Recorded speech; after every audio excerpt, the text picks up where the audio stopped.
Hi, I just wanted to share a new blog post. I want to invest, but I have no idea where to start. Help, please.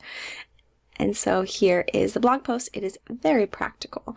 So the very first question is, do you understand investing? Do you understand what we invest for, why we invest for the long term? Do you understand inflation? Do you understand how the stock market works? If the answer is no to any of those, then you should probably watch a YouTube video that I recorded for my class.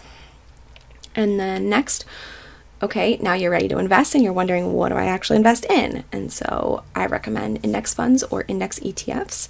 And if you want to learn a little bit more about that, you can go to another blog post of mine that talks about the impact of investing fees and why I would recommend index funds or index ETFs. Then the next question is, okay, I want to invest in index fund or index ETFs, but where do I need to go now? And so the first where is actually going to be, what account are you going to invest in? And so it talks a little bit about the different types of accounts. You're going to have the most options in something like an IRA or a taxable brokerage account. And so the rest of this is going to be dealing with those, because if you're dealing with your 401k, you're going to have to get out your list of investment options, which I'm sure I'll cover eventually, but I haven't done a blog post or a video about that yet. So then it kind of moves forward with the idea that you're starting something like an IRA. And so the next question is, where do I open said account? And so it walks you through a little bit about what do you need to know about Vanguard, Fidelity, and Schwab to make that decision. And you can actually click on the images. Okay.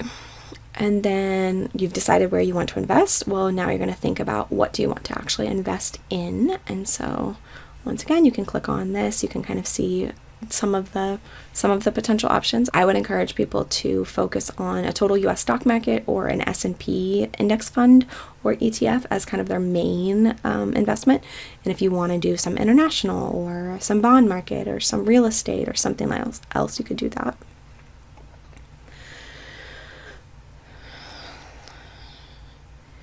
Next, it just kind of briefly mentions that, okay, I walked you through all of this about investing, but first let's make sure that you actually are ready to invest. And so there's a link to my priorities list, which is another blog post that I have, and it kind of lists what do I think that you should be doing before you start investing. So the very first thing to me is getting that emergency fund, a small emergency fund, and then you want to do your employer match, and then you want to do, so there's some other things that you need to think about before you actually start investing. And then it talks about, the basics of what you need to do to get started investing. And then I do have a blog post about specifically if you decide to go with Fidelity, what do you need to do to invest with Fidelity.